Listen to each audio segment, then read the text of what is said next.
Hi, my name is Stephen Williams, and I would like to tell you how my life has been set free.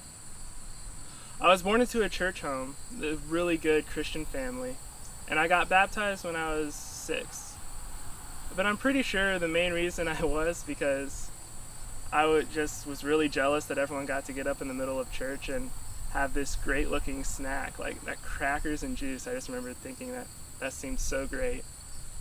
And so I was baptized, but I know that I really didn't understand what it meant to be a Christian. Because by the time I was about 16, I just remember being so mad that everyone had these assumptions and these expectations on how they thought I should live my life. And I felt cheated out of ever getting to choose whether I even wanted to be identified as a Christian or not. And so I just completely rebelled. And in my heart and in my actions, I know I just did not care at all what God thought of me or what he thought about the way I was living my life.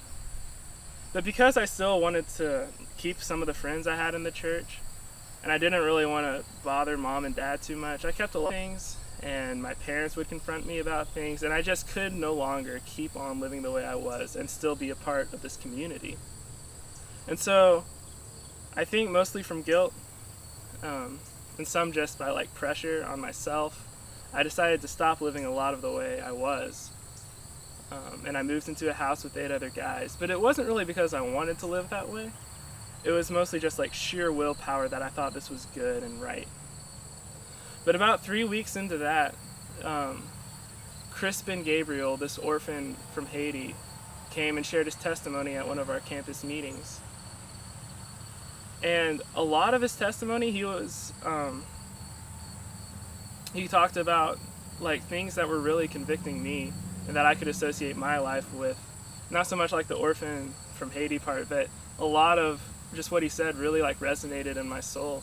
And I remember a particular point in the middle of his testimony that I just felt liberated from all these things that have like controlled my life for years. There was this girl that I had been talking to for a couple years, and like everything about my life was how we were going to get married or how that was all going to work out, and people said we shouldn't be together, and I was just consumed with that. And I remember I wasn't talking to her at the time, but I remember getting set free from ever having to like think about it again, from ever trying to make it happen in my own strength. I just didn't have to wake up in the morning and even worry about it because God was in control of my life. And there was about 3 other things like that I was just set free from that night. And I couldn't really tell you when I got saved, but I know that night I met Jesus Christ as the Lord of my life, and that I know him like that now. Because I'm no longer a slave to lying, and I'm no longer a slave to living for my own pleasures, but I am a slave to Jesus Christ, and that is the most freeing thing I have ever decided to do.